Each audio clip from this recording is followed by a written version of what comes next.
Good morning बच्चों। आज जो पढ़ाने जा रहे हैं आप लोग को वो एम्ब्रियोनिक डेवलपमेंट है। तो एम्ब्रियोनिक डेवलपमेंट के पहले देखिएगा, सबसे पहले क्या टॉपिक है हमारा, फर्टिलाइजेशन। फर्टिलाइजेशन मीन्स होता है निषेचन। तो मैं पहले बता दिया था कि फर्टिलाइजेशन किसके किसके बीच होता है।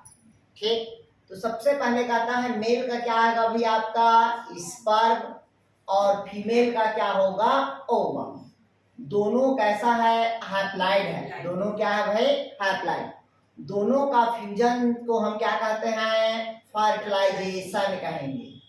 क्या कहेंगे भाई, फर्टिलाइजेशन।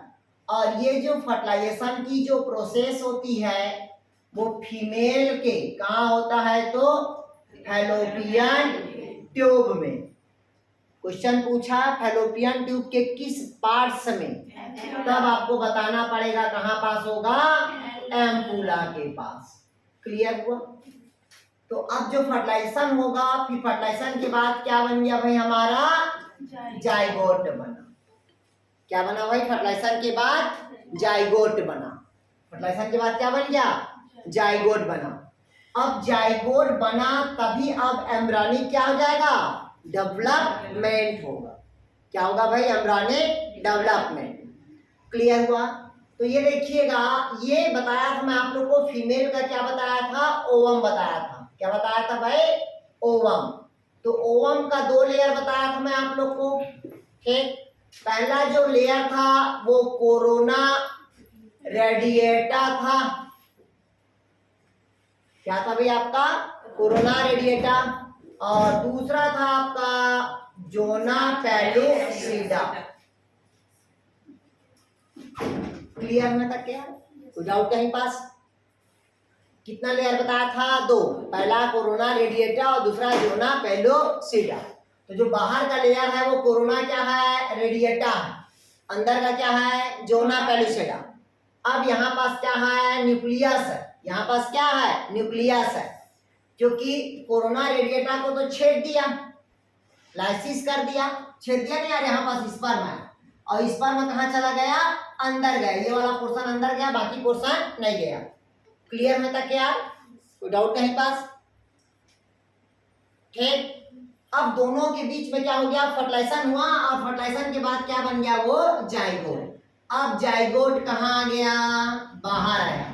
जैसी जाइगोट बना 2n, इस जाइगोट के बाहर का जो एक लेयर होता है जिसको कहते हैं जोना पेलुसिडा, ये वाला लेयर। कौन सा लेयर कहते हैं, जोना पेलुसिडा। ये कौन सा लेयर हुआ भाई आपका, जोना पेलुसिडा। अब हमारे पास फर्टिलाइजेशन के बाद क्या बन गया भाई आपका, जाइगोट है। फर्टिलाइजेशन के बाद क्या बना है, जाइगोट। जैसी जाइगोट बना है तो ये जो जाइगोट का प्रोसेस होता है ये कहाँ होगा, तो आपका फैलोपियन ट्यूब में होगा। जब जाइगोट बन गया, देखिए ना यहां तक क्या है। अब जाइगोट बनने के पश्चात ये देखिएगा, ये जोना पेलुसिडा बताया। ठीक, अब देखिएगा मनुष्य के जो जाइगोट होता है उसमें योक अब्सेंट होता है, जो पीला भाग बोलते हैं ना जिसको ना, वो अब्सेंट होता है। इसी कारण मनुष्य का जो जाइगोट होता है एलिथल प्रकार का होता है। कैसा होता है भाई, एलिथल प्रकार का। क्लियर हुआ है तक क्या, मतलब उसमें योग से क्या रहेगा, अब्सेंट रहेगा। अब उसका जो योग से अब्सेंट है मतलब उसका विभाजन कहीं से भी हो सकता है। क्लियर होता क्या। तो अब ये है, तो अब ये क्या बना था, बोला मैं आप लोग को भाई, जाइगोट था। ये क्या है भाई आपका, जाइगोट। क्या है भाई आपका, जाइगोट है। अब इस जाइगोट में सर्वप्रथम क्लीवेज होता है। सर्वप्रथम क्या होगा, क्लीवेज। इसकी आकार क्या रहेगी, सेम रहेगी। बाहर की आकार क्या रहेगी, सेम रहेगी। अंदर पे जो जाइगोट है उसमें कौन सा विभाजन होगा, क्लीवेज हुआ। तो एक से कितना बना, ये दो बना। एक से कितना बना, दो बना। तो जब दो बना तो वो क्या कहलाएगा, क्लीवेज। मतलब संख्या में क्या हुआ, वृद्धि हुआ। किसमें वृद्धि हुआ, संख्या में वृद्धि हुआ। साइज में वृद्धि हुआ क्या, नहीं हुआ। इस पूरा जोना पेलुसिडा के साइज में वृद्धि हुआ क्या, नहीं हुआ। क्लियर है तक के? अब जब क्लीवेज हुआ तो एक सेल से कितना सेल बना है यहाँ पास से? 2 सेल। तो एक सेल जल्दी डेवलपमेंट कर लेता है और जल्दी विभाजन करता है, जबकि दूसरा सेल लो डिवीजन करता, मतलब लो डेवलपमेंट करता है और लो में विभाजन होता है। आया समझ? तो यहाँ पास कितना है? 2 सेल है। अब 2 सेल से कितना सेल बनेगा? 3 सेल बन गया। कितना सेल बना भाई आपका? 3 सेल। जैसे ये बना ना यार, ये जैसे एक सेल से कितना बना था? 2 बना था ना यार, 2 बना था कि नहीं बना था? 2 बन गया। सेल का साइज क्या था? संख्या में वृद्धि हुआ। साइज क्या है दोनों का? Same same. जैसे इतना ही बड़ा क्या है? ये है। कितना ही बड़ा क्या है? ये है। क्लियर होता है? कितना सेल बना? 2 सेल। अब 2 सेल से ये वाला सेल क्या करेगा? जल्दी विभाजन कर लेगा, ये वाला। और ऊपर एक साइड वाला सेल जल्दी विभाजन नहीं किया। तो 2 सेल से कितना सेल बन गया? कितना सेल बना? 3 सेल बना। अब 3 सेल के बाद अभी भी डेवलपमेंट होने लगा, तो 3 सेल से कितना बन गया भाई आपका? ये 4 सेल। कितना सेल बन गया? 4 सेल। क्लियर हुआ? यहाँ पर कितना सेल्स होगा आपका? 4 कार्ड हो। कितना हुआ भाई आपका? 4 कार्ड, मतलब 4 सेल हुआ। क्लियर हुआ? अब 4 सेल से अभी तक के यहाँ पास माइटोसिस डिवीजन हुआ क्या? ए माइटोसिस डिवीजन हुआ क्या? मियोसिस डिवीजन हुआ क्या? नहीं हुआ। केवल क्या हो रहा है इसमें? क्लीवेज हो रहा है। आया समझ तक के? और ये पूरी प्रोसेस कहाँ हो रहा है? तो फैलोपियन ट्यूब में हो रहा है, और निषेचन के पश्चात। क्लियर है? नहीं आया? कम। अब ये 4 सेल से कितना सेल बनेगा? 8 सेल बनेगा। कितना सेल बना भाई? 8 सेल। और 8 सेल से कितना सेल बनेगा? 16 सेल बनेगा।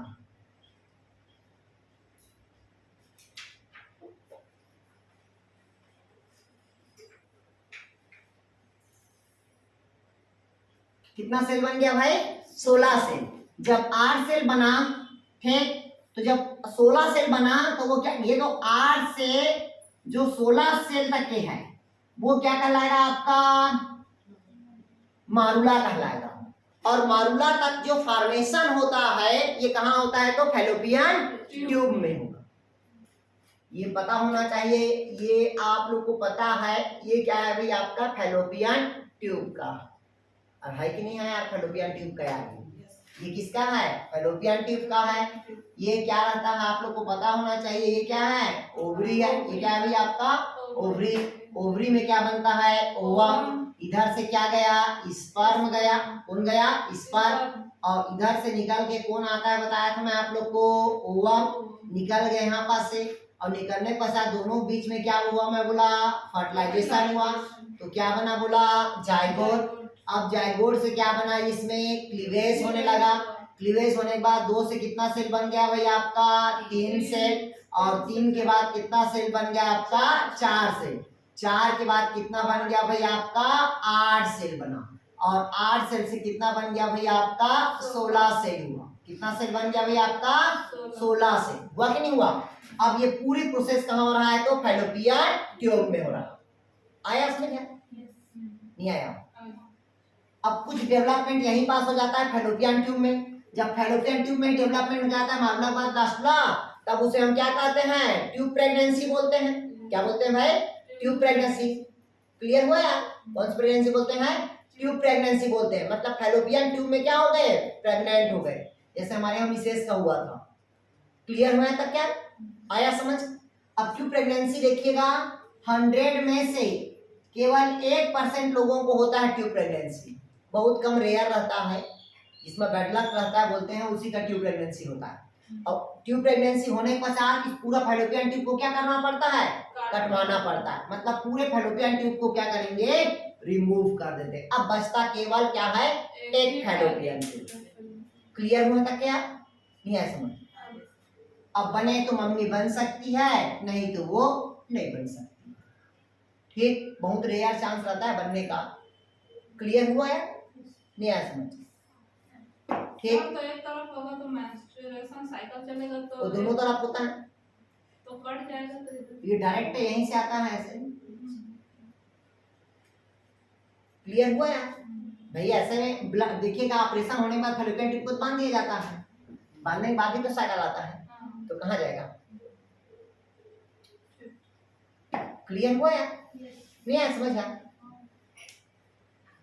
क्लियर होने तक के तो कितना बनाया बोला मैं आप लोग को? 8 से 16। ये कौन सा अवस्था हुआ आपका? मारुला अवस्था। तो पहला क्लियर समझ आ गया आप लोग को यार? ठीक।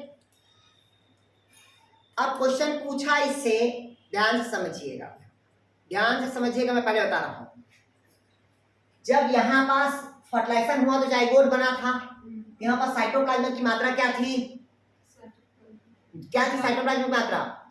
ज्यादा, और डीएनए की मात्रा कम था। गुड। आगे बढ़ते जा रहा है तो 8 से कितना सेल हुआ? 16 सेल। तो यहाँ पर साइटोप्लाज्म की मात्रा क्या हो जाएगी? गुड। और आनुवंशिक पदार्थ की मात्रा? अब समझ आ गया? नहीं आया? तो जितने सेल बनेगा उतने डीएनए की मात्रा क्या होगी? वृद्धि होगी। होगा कि नहीं होगा यार? और साइटोप्लाज्म की मात्रा में क्या होगी? कमी होगी। क्लियर है यहाँ तक के? और इसमें कैसे भी विभाजन हो सकता है, कैसे भी समझ रहे हो ना? मतलब या हो सकता है लॉन्गिट्यूडिनल डिवीजन हो, या क्या हो सकता है ये ट्रांसवर्सल डिवीजन हो सकता है। पता है कि नहीं पता यार? ठीक, चलिए लिख लिया यहाँ तक के। फिर कहता है मारुला 2 भागों में बढ़ता है। अब कितना भागों में बटेगा भाई? 2 भाग में बढ़ता है मारुला। कैसे 2 भाग में बटेगा इधर समझिएगा।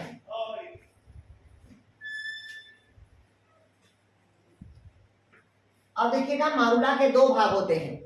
एक लिखा है आपका पहला अंतःकोश की इनर सेल मास, और बाहर को क्या कहते हैं अपन? आउटर सेल मास कहते हैं। मारुला कितना पार्ट्स में डिवाइड हुआ है? मारुला 2 पार्ट्स में। पहला कौन से होगा? आईसीएम, और दूसरा क्या होता है? ओसीएम। मतलब आई मतलब होता है इनर सेलुलर मास। क्या कहते हैं भाई इसको? इनर सेलुलर मास, या इसी को कह देते हैं इनर सेल मास कहते हैं। क्या कहते हैं इसको? Inner cell mass. और ये क्या कहलाएगा? आउटर सेल मास। क्लियर हुआ? अंदर का जो सेल है वो क्या कहलाएगा भाई आपका? इनर सेल, और बाहर का क्या होगा? वो आउटर सेल। और ये आपको पता होना चाहिए, जो भी बाहर का जो लेयर होता है वो आउटर क्या होता है? Zona pellucida. ये कंफ्यूज नहीं होना, कोरोना रेडिएटर नहीं है, केवल क्या है? Zona pellucida. और आपको ये पता होना चाहिए बहुत सॉलिड और कठोर हो जाता है। जैसे आपको फर्टिलाइजेशन होने के बाद जो स्पर्म लाइसिन करता है ना, जैसे फ्यूजन करता है तो सीमेंट रहता है। अब सीमेंट के साथ एकदम क्रांकेट जैसे जुड़ता है ना, तो वैसे एकदम टाइट हो जाता है। कौन? Zona pellucida. पहले तो लेयर रहता है, फिर जैसे फर्टिलाइजेशन होने के बाद कहाँ आता है? फैलोपियन ट्यूब में आया है वो, तो धीरे धीरे उसकी मात्रा क्या हो जाएगी? ठीक मोटी वाल बनती जाती है, मतलब मोटी वाल बन जाती है वो, और इसको भेजना क्या हो जाता है? मुश्किल हो जाता।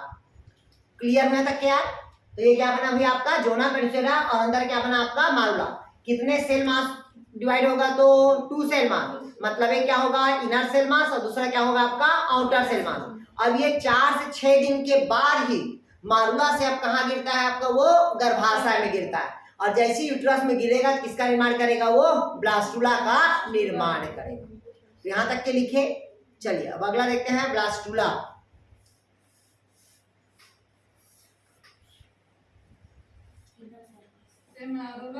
ठीक, वो फैलोपियन ट्यूब। इसी कारण कभी भी जो आईवीएफ होता है, आईवीएफ मतलब समझते हो? In vitro fertilisation. जब इन विट्रो फर्टिलाइजेशन होता है, ठीक, एक्सटर्नल फर्टिलाइजेशन बोलते हैं जिसको, आईवीएफ, इन विट्रो फर्टिलाइजेशन। ठीक, इसमें क्या होता है? जैसे फर्टिलाइजेशन हुआ कहाँ? पेट्री प्लेट में कराए। पेट्री प्लेट में कराने के पश्चात जब मारुला अवस्था होता है तो रिप्रोडक्टिव ऑर्गन की तरफ से कैसे करते हैं? मारुला अवस्था को फैलोपियन ट्यूब में क्या करते हैं? ट्रांसफर कर देते हैं। तो मारुला अवस्था में जब ट्रांसफर करते हैं तो रिस्की रहता है, क्योंकि वो डेवलप नहीं कर पाता है। तो डायरेक्ट आजकल क्या करते हैं? वो ब्लास्टुला अवस्था में उसका ट्रांसफर किया जाता है। कौन सा अवस्था में? ब्लास्टुला अवस्था में। और ट्रांसफर कहाँ करते हैं? तो डायरेक्ट यूट्रस में करते हैं। आया समझ? मारुला को कहाँ करेंगे? फैलोपियन ट्यूब में, और ब्लास्टुला को कहाँ करेंगे? तो यूट्रस में। क्लियर हुआ तक क्या? कोई डाउट कहीं पास? चलिए अब अगला देखते हैं अपन, ब्लास्टुला का निर्माण, फॉर्मेशन ऑफ ब्लास्टुला। अब इधर देखिएगा, 8 से कितना है भाई आपका 16 है। अब 16 से कितना हो जाएगा आपका 32 हो जाएगा। 16 से कितना हो जाएगा 32। ये जो 32 सेल बनेगा, ये 32 सेल किसका होगा भाई आपका ब्लास्टुला का होगा। किसका होगा भाई ब्लास्टुला का। तो ब्लास्टुला का भी दो भाग होता है, एक परिधि भाग और दूसरा होता है अंता भाग, जिसको कहते हैं ट्रोपोब्लास्ट। ये देखिएगा कहता है मार्बलर कोशिकाओं में लगातार विभाजन के पश्चात ही इसकी कोशिकाएं दो भागों में बढ़ जाती है। एक तो होता है पेरिफेरल और दूसरा होता है आपका ट्रोपोब्लास्ट। तो ऊपर के भाग को बोलते हैं पेरिफेरल। सर तो ये यूट्रस में होगा। हाँ ये यूट्रस में होगा। दूसरा होता है ट्रोपोब्लास्ट। कितना भाग में बटेगा बोला मैं आप लोग को, दो भाग में। कितना भाग में बढ़ गया भाई, दो भाग में। बाहर के भाग को हम क्या कहते हैं पेरिप्लास्ट या पेरिफेरल, और दूसरे को हम क्या कहेंगे भैया अपन ट्रोपोब्लास्ट कहते हैं। तो ये कैसे डिवाइड होता है इधर समझिएगा। दो पार्ट्स में डिवाइड होगा, मतलब इस प्रकार के डिवाइड हो गया।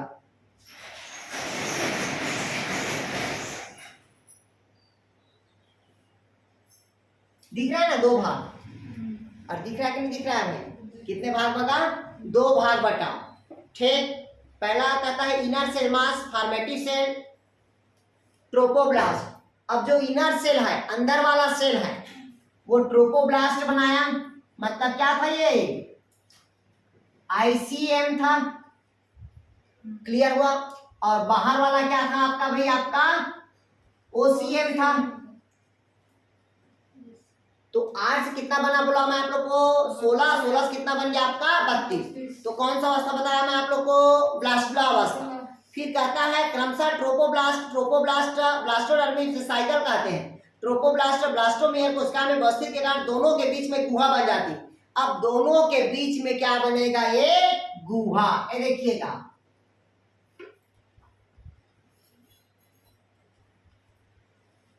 दोनों के बीच में क्या बनेगा ये गुहा बन जाता है। देखते रहिएगा आप लोग ना यहाँ।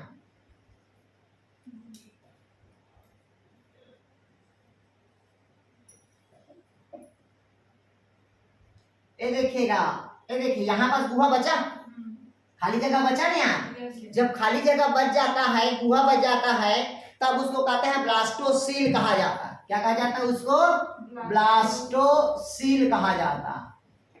लिखिएगा ये कौन सा अवस्था में हुआ भाई आपका ब्लास्टुला अवस्था में।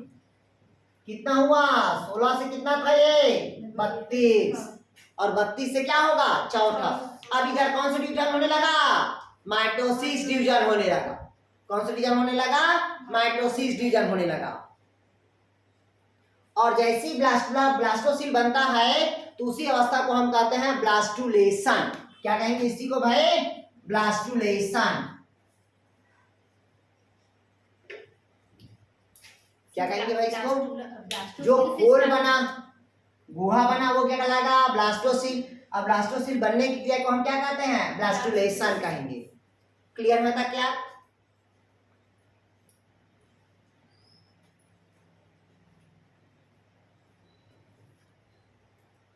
अब कहता है इधर देखिएगा, अब जो ट्रोपोब्लास्ट होता है एक द्रव का क्या करता है वो निर्माण करता है। एक द्रव का क्या करता है निर्माण करता है। द्रव का निर्माण कौन करेगा इनर सेल मास, और इनर सेल मास में क्या है आपका ट्रोपोब्लास्ट। जैसे एक द्रव का सिक्रेशन करता है, कौन सा द्रव का सिक्रेशन करता है जो आप लोग को पता है नोटिफ्यूड वाला। एक द्रव का क्या करता है सिक्रेशन करता है, और इस पूरे जो खाली जगह होता है जो ब्लास्टोसिल्स होता है उसमें द्रव क्या हो जाता है भर जाता है।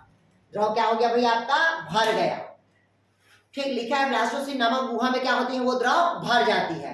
अब निषेचन क्रिया के एक सप्ताह बाद, निषेचन क्रिया के एक सप्ताह बाद गर्भाशय के भीतरी सतह से वो क्या हो जाता है चिपक जाता है। कौन चिपकता है तो ब्लास्टोसिस्ट।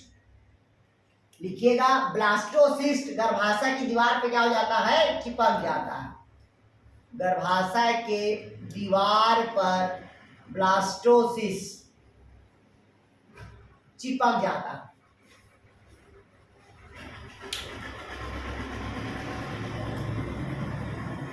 क्लियर हुआ। अब देखिएगा अब गर्भाशय की दीवार में क्या हो गया चिपक गया। देखिएगा भाई ये गर्भाशय की दीवार पे क्या हो गया, चिपक गया। चिपक गया कि नहीं चिपका। और गर्भाशय की दीवार में कौन चिपकता है तो पता होना चाहिए आपको, कौन, ब्लास्टोसिस्ट। कौन चिपका भाई, ब्लास्टोसिस्ट। और जैसी चिपका तब इसको कहते हैं इनप्लांटेशन कहते हैं। क्या कहते हैं इसको, इनप्लांटेशन। लिखिएगा उसको क्या कहते हैं, इनप्लांटेशन कहते हैं। जिसको कहते हैं भाई अपन आरोपण, इनप्लांटेशन।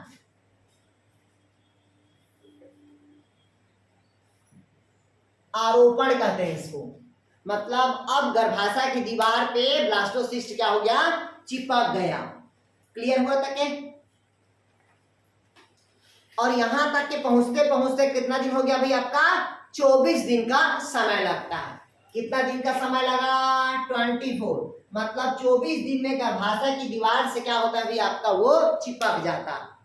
क्लियर हुआ तक क्या। इसके पश्चात प्रवर्धन के अगले क्रम में भ्रूण के 3 जनन स्तर का विभेदन होता है। जैसे प्लासेंटा से चिपका तो प्लासेंटा से चिपका, अब ये क्या बन गया भाई आपका, क्या बना, एम्ब्रियो बन गया। क्या बन गया भाई आपका, एम्ब्रो बन गया। क्लियर होता क्या। ध्यान से समझिएगा, पहले एक एक सीक्वेंस में समझिएगा, समझ आएगा भाई। हम पहले बोल रहे हैं, यहाँ क्वेश्चन आता है मतलब आता है। पहला कुछ नहीं था, फैलोपियन ट्यूब था। फैलोपियन ट्यूब में मेल का क्या है बोला मैं आप लोग को, स्पर्म, और फीमेल का ओवरी से क्या आया, ओवम। दोनों आया कहाँ, एम्पुला के भाग में, जो फैलोपियन ट्यूब का भाग है। वहीं पास दोनों का बीच में क्या हुआ, फ्यूजन हुआ। फ्यूजन हुआ तो किस प्रकार का फ्यूजन हुआ, तो सीनगैमी।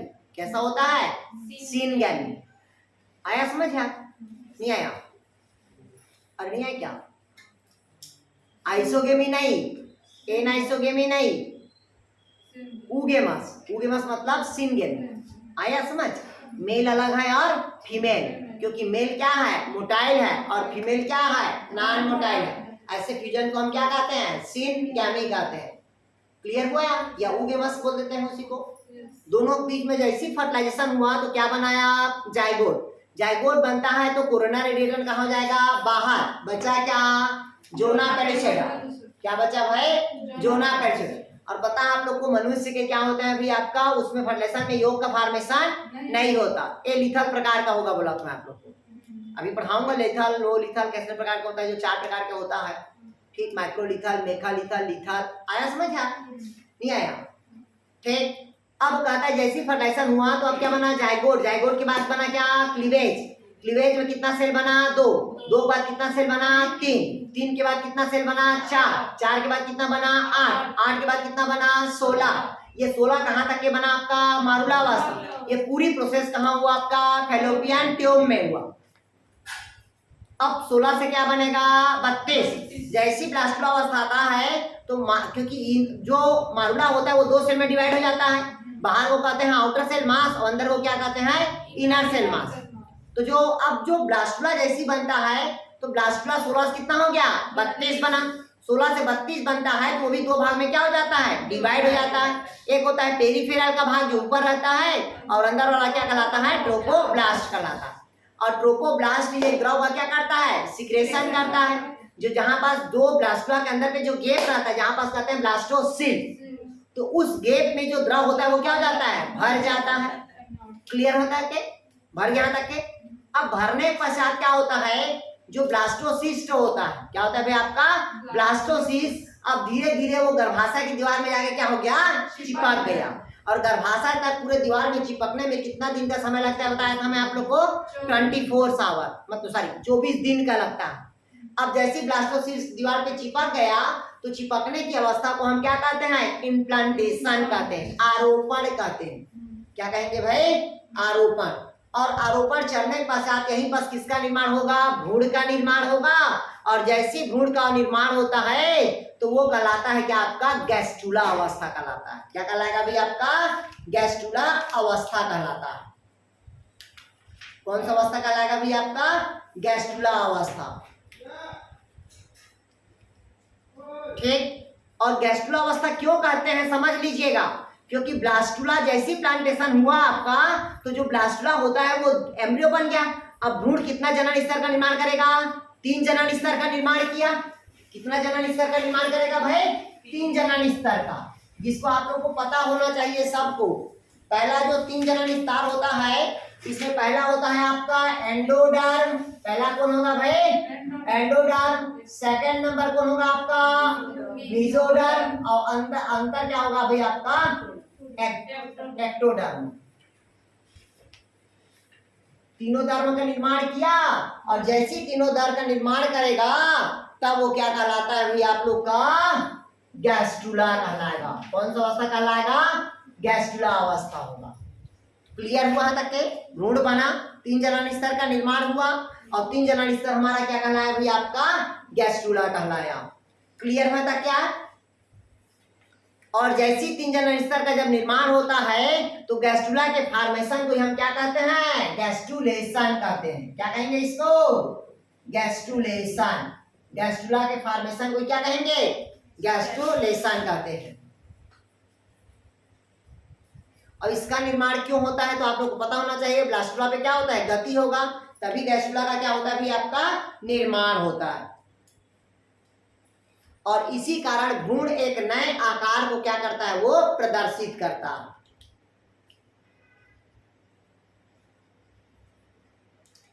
क्लियर हुआ यार? आया समझ? एक भ्रूण का क्या करता है? निर्माण करता है। लिखिएगा थोड़ा सा, कोशिका के गति को लिखिए। अब जो सेल पे क्या हुआ है, जो गति हुआ है ना ब्लास्टुला के बाद, सेल पे गति होता है, उसको मार्फोजेनेटिक मूवमेंट कहते हैं। ये क्वेश्चन पूछता है कभी कभी। मार्फोजेनेटिक मूवमेंट लिखिएगा इसको। मार्फोजेनेटिक गति कहते हैं। कोशिका पे जो गति करता है उसको मार्फोजेनेटिक गति कहते हैं। अब देखिए, गैस्ट्रुलेशन के जैसी दौरान होता है तो अब जो ब्लास्टोसिल्स क्या हो जाएगा? समाप्त हो जाएगा। ब्लास्टोसिल क्या हो गया? समाप्त हो जाएगा। और जैसी ब्लास्टोसिल समाप्त हुआ तो उसके जगह पे नया शब्द आता है या नया स्थान जुड़ता है, जिसको कहते हैं क्या? आर्केंटाइन कहते हैं। लिखिए उसको, आर्केंटाइन। अब क्या होता है भाई? ब्लास्टोसिस्ट की जगह पे क्या आ जाता है? आर्केंटाइन आ जाता है। लिखिएगा आर्केंटाइन।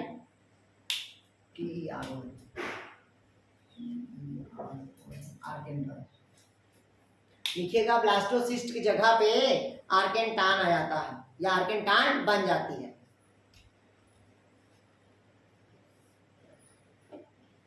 हो गया यहाँ तक क्या?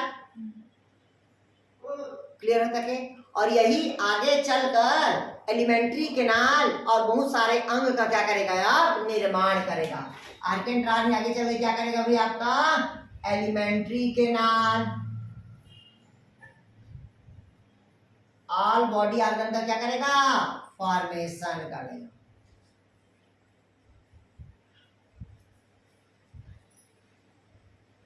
ऑल बॉडी ऑर्गन का क्या किया यार? फॉर्मेशन किया। क्लियर हुआ तक यार?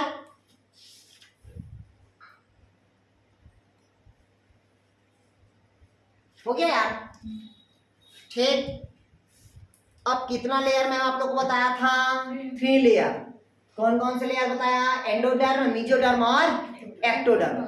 अब तीनों से शरीर का कौन कौन सा अंग बनता है, ये क्वेश्चन पूछता है। ठीक, तो चलिए तीनों को लिखते हैं।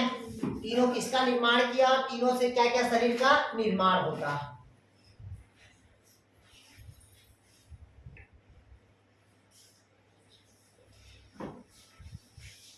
तो पहले तीनों का डायग्राम देख लो, फिर तीनों को समझा देता हूं यार मैं।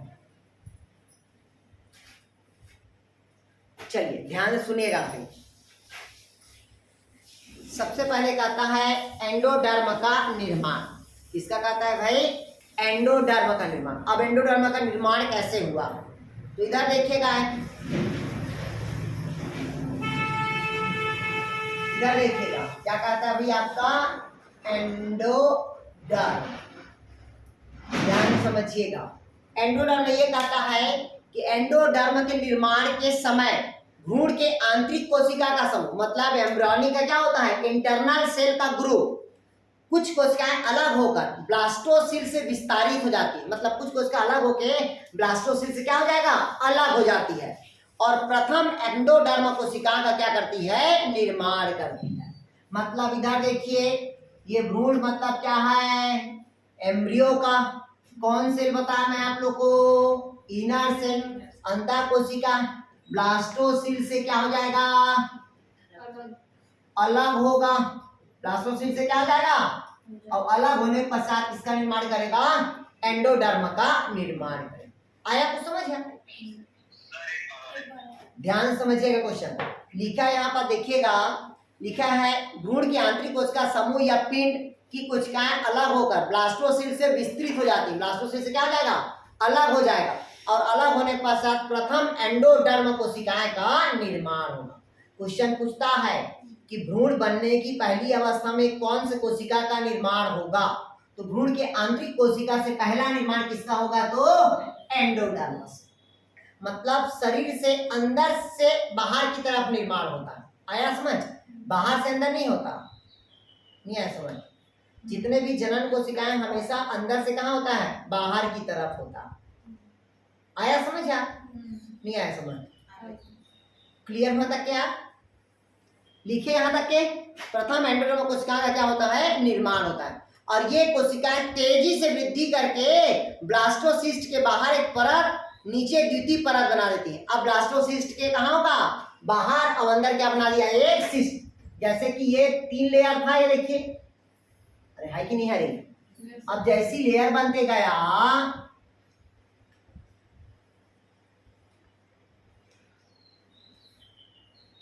ये लेयर बना दिया। कितना लेयर बना दिया भाई आपको? 2 लेयर बनाया। बोला कितना लेयर बनाया? 2 लेयर। लिखा है यहाँ तक के ब्लास्टोसिस्ट के बाहरी परत के नीचे द्वितीय परत बनाती है, मतलब 2 लेयर का निर्माण हुआ। कितना लेयर हुआ भाई आपका? 2 लेयर का निर्माण हो गया। क्लियर हुआ? जैसी 2 लेयर का निर्माण होगा तो यहाँ पास कहते हैं प्राथमिक आहार नल कहते हैं। और जो पहला बना वो क्या कहलाएगा? हमारा एलिमेंट्री कैनाल बनाया था, जिसको आहार नल कहते हैं। आंतरिक कोशिका पिंड के सभी बची कोशिकाएं एक निश्चित रूप से व्यवस्थित होकर एम्ब्रियोनिक ऑफ मास का निर्माण करती है। और जो बच गया है वो क्या करेगा भाई? आपका एम्ब्रियोनिक मास का निर्माण करेगा। तो देखिएगा, इसको लिखिएगा प्रथम से alimentary canal,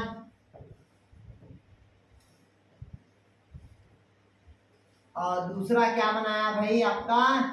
embryonic mass cell, embryonic of mass. Clear हुआ तक के? अब लिखिएगा इससे किसका निर्माण होता है? एंडोडर्म से कौन सा अंग बनते हैं यार? ठीक, यही बस लिखवा देते हैं यार एक साथ, फिर कहाँ अलग अलग लिखवाएंगे। लिखिएगा, चलिए भाई,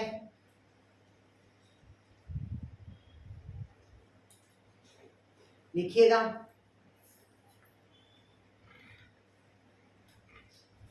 लिखिए आप, लिखिएगा एंडोडर्म की कोशिकाएं विभाजित होकर गट कोशिकाएं। लिखिएगा एंडोडर्म की सेल विभाजित होकर गट कोशिकाएं। गट कोशिका मतलब समझते हो? एलिमेंट्री कैनाल, एपिथेलियल सेल और ग्लैंड्स का निर्माण करती है। लिखिएगा विभाजित होकर कौन बनाया भाई आप लोग का? गट सेल, और क्या बताया? एपिथेलियल सेल, और क्या बताया आपको? ग्लैंड्स तथा जनन कोशिकाएं का निर्माण करती है। देखिए मैं बोला था ना, 1 महीने के बाद ही पता चल जाता है कि नर है कि मादा है।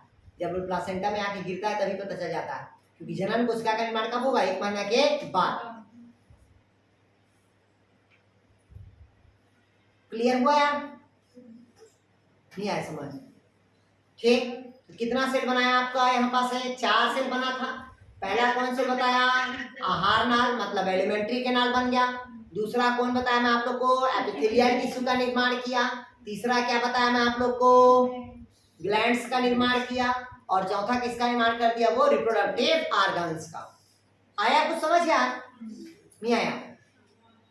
अब क्वेश्चन पूछा देखिएगा, लिखिए, थोड़ा सा और लिखना है तो लिख लीजिए भाई, कौन सेल किसका निर्माण करता है।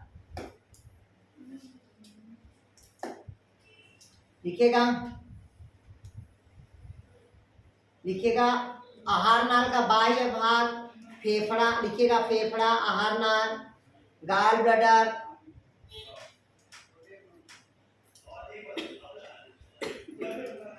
आदि का निर्माण एपिथेलियल टिश्यू करता है। आदि का निर्माण एपिथेलियल टिश्यू करता है।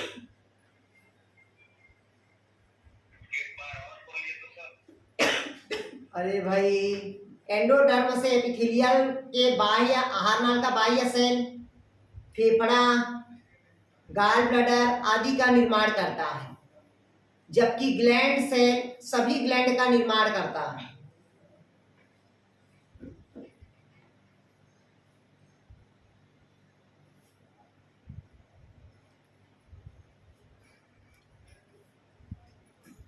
हो गया तक क्या?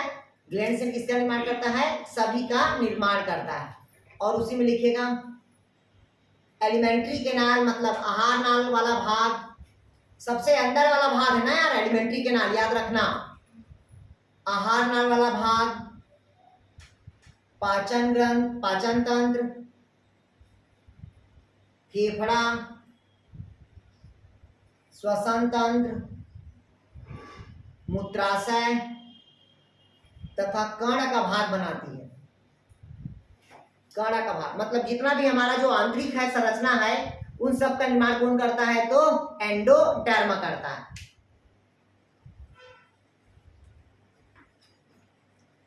हो गया यहां तक के लिखे है। दूसरा लिखेगा मेसोडर्म का निर्माण।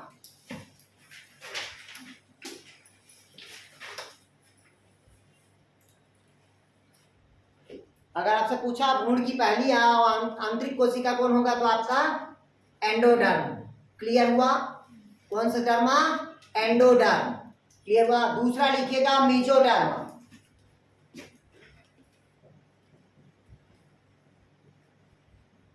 बाहर के भाग को तो पढ़ लिए, ठीक। अब दूसरा भाग क्या देखते हैं? मेसोडर्म। तो लिखा है देखिएगा, कहता है भ्रूण पिंड के पुच्छी भाग के पास की कोशिकाएं बढ़कर एवं विभाजित होकर पिंड के सिरे की ओर मोटा बना देती हैं और आगे चलकर यह कोशिका तेजी से भ्रूण के स्वतंत्र होकर नई परत के रूप में मेसोडर्म परत बनाती है। इसका कोई मतलब नहीं है यार, ठीक। बस ये लिखेगा मेसोडर्म का निर्माण एम्ब्रियोनिक सेल मास से होता है। लिखेगा मेसोडर्म का निर्माण एम्ब्रियोनिक सेल मास से होता है।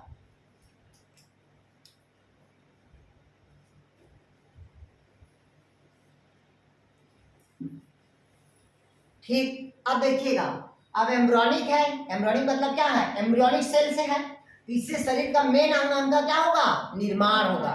जैसे डर्मिस, डर्मिस मतलब समझते हो? त्वचा। जैसे क्या होगा भाई? डर्मिस। वर्टिब्रल कॉलम, कौन सा कॉलम कहता है भाई?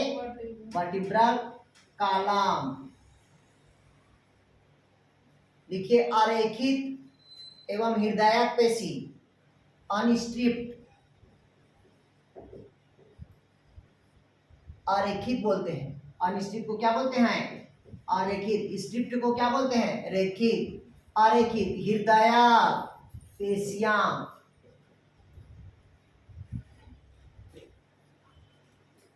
वृक्क मतलब किडनी। मूत्र एवं जनन नलिकाएं,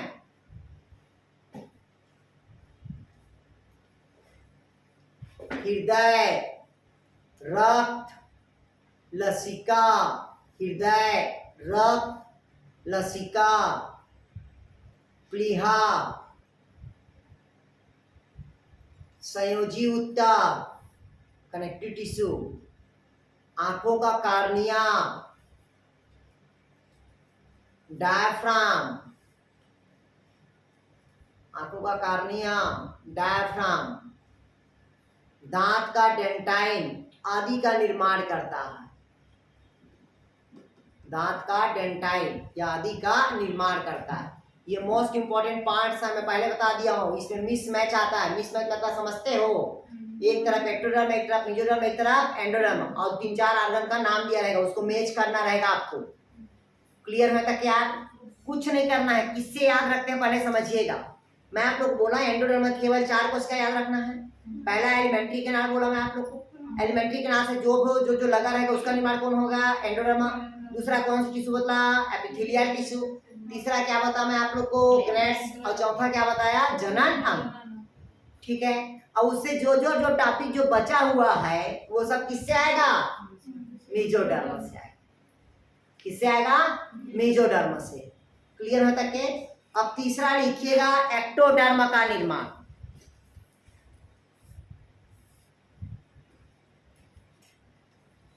ये देखिएगा, ये देखिए, पहले समझिए। जैसे ये था ना, ये देखिए, ये था ना यार, तो पहला मैं बोला कि ऊपर का सेल मतलब कौन बनाया आपका? एंडोडर्म बनाया था।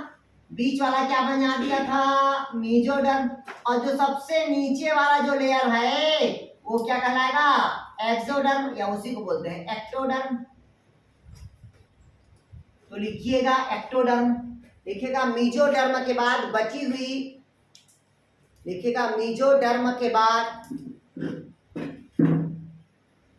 मेसोडर्म के निर्माण के पश्चात या मेसोडर्म के बाद भ्रूणीय पिंड की, भ्रूणीय पिंड की, भ्रूणीय पिंड की कोशिकाएं से एक्टोडर्म का निर्माण होती है।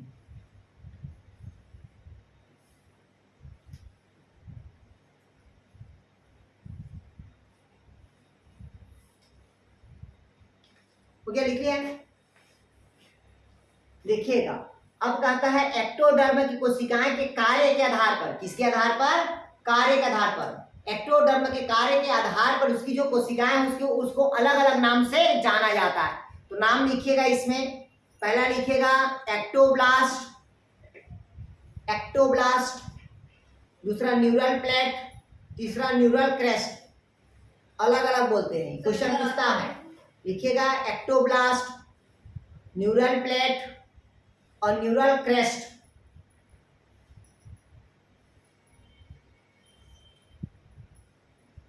न्यूरल क्या लिखे? क्रेस्ट। लिखिएगा, पहला एक्टोप्लास्ट लिखे, दूसरा क्या लिखे? न्यूरल प्लेट, तीसरा क्या लिखे? Neural crest. अब कार्यों के आधार पर तो नाम जानते हैं, अब इसी के आधार पर इससे शरीर के क्या होता है? अंग का निर्माण होता है। लिखिए इसमें, लिखिएगा एक्टोब्लास्ट से। अब पहला वही लिखिए, एक्टोब्लास्ट से क्या क्या अंग बनता है। लिखिएगा एक्टोब्लास्ट से बाह्य ग्लैंड मतलब बाह्य त्वचा ग्लैंड, एक्सोक्राइन ग्लैंड, बाह्य त्वचा ग्रंथि, रोम, आंख की कंजक्टा तथा लेंस, आंख की कंजक्टा तथा लेंस, नाक का एपिथेलियम, मुख और मल द्वार मतलब माउथ और एनस, पीयूष ग्रंथि का अग्रभाग,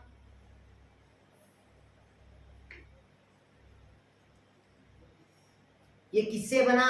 एक्टोब्लास्ट से। किससे बना? एक्टोब्लास्ट। क्योंकि मैं पहले बता रहा हूं तीनों का नाम अलग अलग है। पहला क्या था भाई आपका? एक्टोब्लास्ट। ये सबका किससे निर्माण हुआ? एक्टोब्लास्ट से। किससे हुआ भाई आपका? एक्टोब्लास्ट। मतलब बाहर चीज, कुछ नहीं, इसको सिंपल याद करने का तरीका है। एक्टो मतलब क्या होगा? बाहर। बाहर मतलब पहले बताएगा आपका कौन होगा? बाह्य त्वचा ग्लैंड्स होगा, आपका हेयर्स होगा, आंख का कंजक्टर दिख रहा है, आपका लेंस दिख रहा है, आपका मुंह दिख रहा है, आपका क्या दिख रहा है? एनस दिख रहा है। ये सब क्या होगा? आपका एक्टोब्लास्ट होगा। दूसरा लिखेगा neural plate.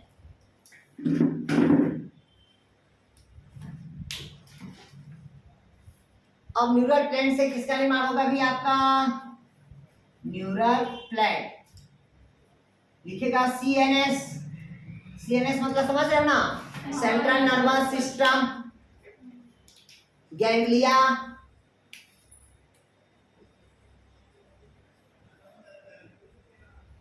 Central nervous system, ganglia, somatic motor neuron, somatic motor neuron, retina,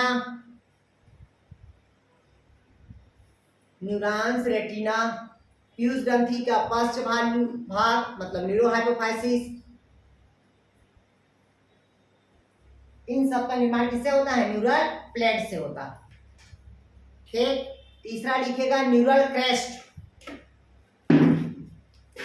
तीसरा क्या लिखेंगे? Neural crest.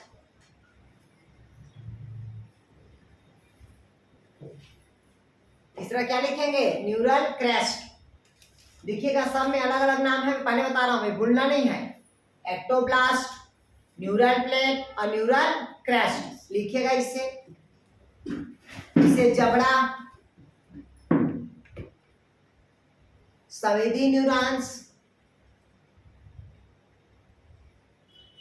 और एड्रिनल का मेडुला भाग निर्मित होता है।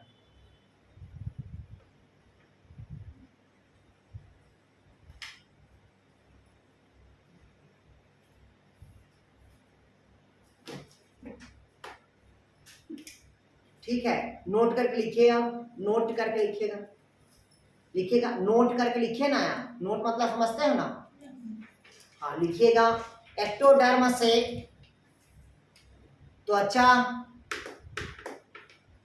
एक्टोडर्म से त्वचा, मस्तिष्क मतलब ब्रेन, स्पाइनल कार्ड मतलब मेरुरज्जु और नर्व बनाती, इन चारों चीज का निर्माण करता है।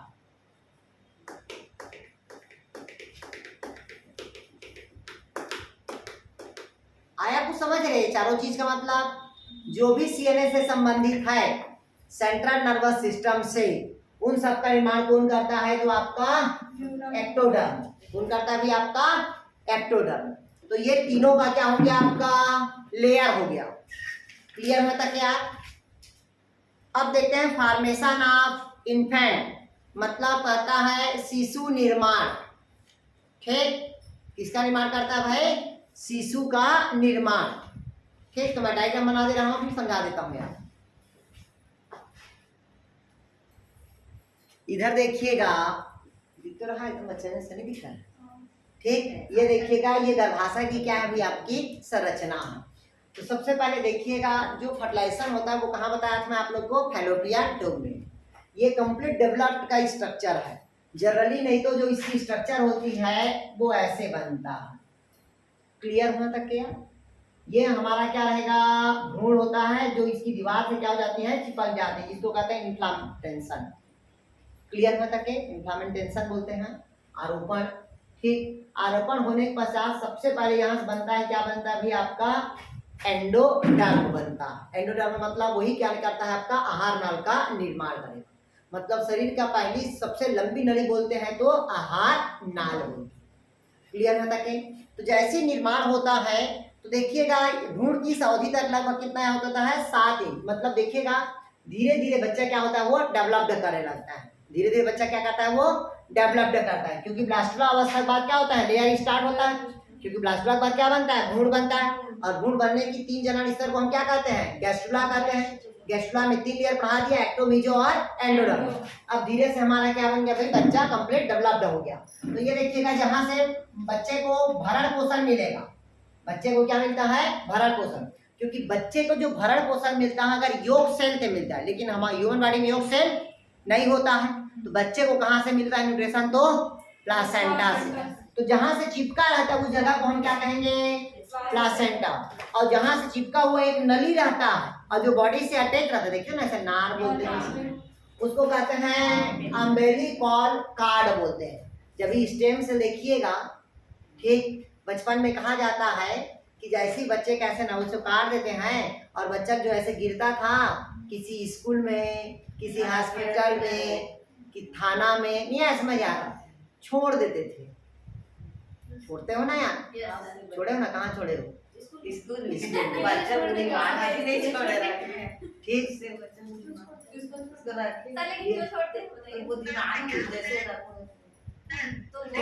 अब छोड़ दीजिए, रहने दीजिए, क्या होता है।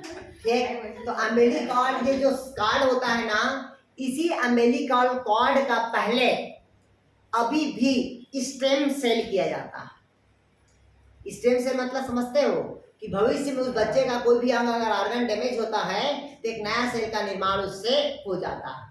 तो वो क्या कहलाता है भी? आपका अम्बिलिकल कार्ड। हम भी अपने बच्चे का छोड़ दिए हैं अपोलो में, तो वही हुआ। तो फिर जब गिरा तो फिर जाकर वहीं छोड़ दिए अम्बिलिकल कार्ड को। ठीक, इसका प्रिजर्व करके रख सकते हो। ठीक, प्रिजर्व करके रख सकते हो। इसका 60,000 पड़ता है पूरे जीवन काल भर का। ठीक, स्टोर करके रखेंगे तो क्लियर है? 60,000 समथिंग। भविष्य में मान लो बच्चे का किडनी खराब हो गया, लीवर खराब हो गया, तो उससे नया सेल का निर्माण हो जाता है, नया अंग बन जाता है पूरे। क्लियर है? पहले इसी सेल से अम्बिलिकल कॉर्ड से पूरे शरीर का निर्माण कर देते थे, हुबहू कॉपी कर देते थे, हुबहू कॉपी। अब जिस अंग का जरूरत था उस अंग का उपयोग करते थे, और जिस अंग का उपयोग नहीं था उसको फेंक देते थे। सबका निर्माण हो जाता है, एनी सेल, ऑल सेल का निर्माण हो जाता है एम्ब्रियोनिक कॉर्ड से। क्लियर है? लेकिन सरकार इस पे क्या कर दिया, बैन कर दिया। अब सरकार यही कहता है कि जिस अंग आपको जरूरत है उसी अंग को आप ग्रो करा सकते, बाकी अंग का ग्रो नहीं करा सकते। आया समझा तक? फिर अगला देखिएगा, उसी से एक लगा हुआ लेयर रहता है जिसको कहते हैं कोरियोनिक विलाई बोलते हैं। क्या बोलते हैं भैया अपन? Chorionic villi. और फिर यहीं पास होता है रिमेन्स ऑफ द योग, बहुत कम मात्रा पे योग के रहता है, ठीक, रिमेन ऑफ द योग बोलते हैं। और ये एमनियोटिक का क्या रहता है, एमनियोन रहता है, और इसके अंदर एक द्रव भरा होता है, इसको कौन सा फ्लूइड कहते हैं? एमनियोटिक का फ्लूइड कहते हैं। और जो बच्चा दिख रहा है वो क्या है? बच्चा फीटा सा लेयर रखता है, ठीक। और ये क्या होता है? कोरियान है। दो लेयर होता है, पहला एमनियोन, दूसरा क्या होता है? कोरियान का लेयर हो गया, ठीक। और ये पूरी संरचना क्या है? यूट्रस है यहाँ तक। और ये रिप्रोडक्टिव क्या है? पार्ट से, जहाँ बच्चा क्या होगा? बाहर आएगा। क्लियर होता क्या? तो इसको कभी कभी पूछता है एमनियन और कोरियान क्या है, तो लिखिएगा पहले कोरियान को, लिखिएगा ब्लास्टुला के चारों तरफ, लिखिएगा, लिखिएगा ब्लास्टुला के चारों तरफ, क्या लिखे आप? लिखिए ब्लास्टुला के चारों तरफ एक सतह बन जाता है जिसे कोरियान कहते हैं।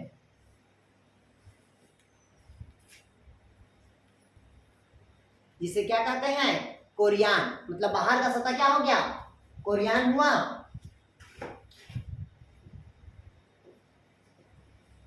हाँ, उसी में लिखिए अगला एमनियन, लिखिएगा कोरियान के भीतरी सतह पर एक झिल्ली बन जाती है, लिखिएगा कोरियान की भीतरी सतह पर एक झिल्ली बन जाती है जिसे एमनियन कहा जाता है।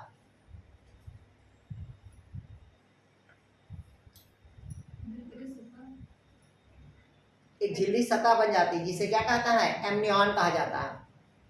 नीचे पॉइंट में लिखिएगा, नीचे लिखेंगे ना, कोरियान में लिखिएगा, लिखिएगा कोरियान से अनेक उंगली के समान प्रवर्ध निकलती है जिसको कोरियोनिक विलाई कहा जाता है, यह विली कहा जाता है। लिखिएगा कोरियन से अनेक उंगली के समान प्रवर्ध निकलती है।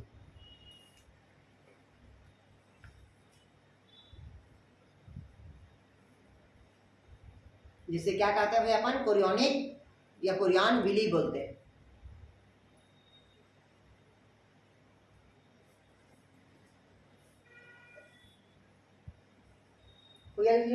नीचे लिखिए अगला पॉइंट, कोरियान का संबंध गर्भाशय से होता है। लिखिएगा कोरियान का संबंध गर्भाशय के भीतरी सतह से होता है। लिखिएगा कोरियान का संबंध गर्भाशय के भीतरी सतह से होता है या भित्ति से होता है, जिसे एंडोमेट्रियम कहते हैं। भीतरी सतह को क्या कहते हैं? एंडोमेट्रियम कहते हैं।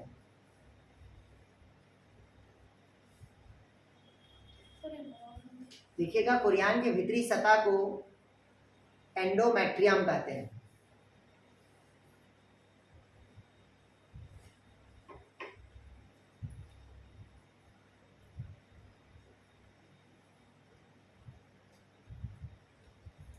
लिखिएगा, लिखिएगा एंडोमेट्रियम विली और कोरियानिक विली। अगला पॉइंट लिखिए एंडोमेट्रियम विली और कोरियानिक विली। एंडोमेट्रियम विली और कोरियानिक विली मिलकर प्लासेंटा का निर्माण करता है। लिखिएगा एंडोमेट्रियम विली और कोरियोनिक विली मिलकर प्लासेंटा का निर्माण करता है।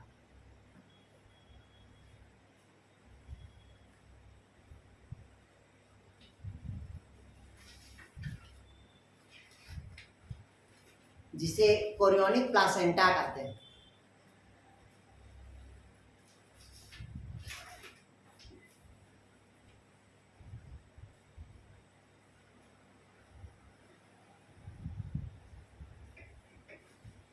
लिखिएगा एमनोटिक, लिखिए एमनोटिक, लिखिए एमनियन झिल्ली के भीतर एक द्रव भरा होता है जिसको कहते हैं एमनियोटिक फ्लूइड। लिखिएगा, एमनियन मेम्ब्रेन के अंदर एक द्रव भरा होता है जिसमें एमनियोटिक फ्लूइड कहते हैं।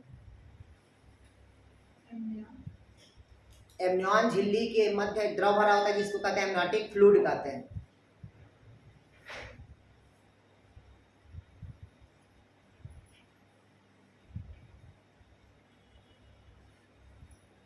जिसमें बच्चा सरवाइव करता है, मतलब खेलने के लिए स्पेस मिलता है उसको।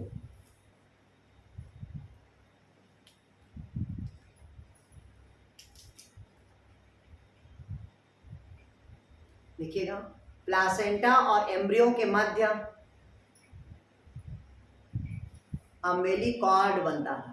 प्लासेंटा और एम्ब्रियो के बीच अम्बिलिकल कॉर्ड बनता है। अम्बिलिकल कॉर्ड बनता है।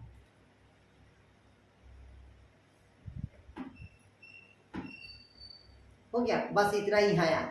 अब बच्चे को भरण पोषण उत्सर्जन सबका काम कौन करता है? तो प्लासेंटा करेगा। इसको लिखवाने की जरूरत नहीं है। जैसे आप लोग को होता है फीटस को पोषण प्रदान पहुंचाने का काम किसका होता है? प्लासेंटा का। ठीक है, प्रोटॉन का शरीर का निर्माण, कार्बन डाइऑक्साइड ऑक्सीजन का उत्सर्जन कौन करता है? तो प्लासेंटा करता है। ठीक है, नाइट्रोजन उत्सर्जित पदार्थों को कौन निकालता है? तो प्लासेंटा। मतलब हर काम कौन करता है? तो प्लासेंटा करेगा। क्लियर हुआ तक यार? बस इतना ही है यार आपका मेन। अब लिखिएगा आपका चाइल्ड। अब लिखने से दो हार्मोन तो पढ़ा दिया था एक्स्ट्रा एम्ब्रियोनिक एम्ब्रियन में। पहला योग सेल एम्ब्रियन, दूसरा एम्ब्रियन बता दिया। एलेंटाइड्स का कोई काम नहीं है। कुरियन तो बता ही दिया। और प्रसव, मतलब जब बच्चा बाहर आता है तो उसे क्या कहते हैं? प्रसव बोलते हैं यार। और वयस्क में वृद्धि, ये कोई मतलब नहीं है। लैक्टिवेशन, दूध का निर्माण हो गया, ये सब पढ़ा दिया हो। तो ये टॉपिक आप लोग का क्या हो गया? समाप्त हो गया। ठीक है।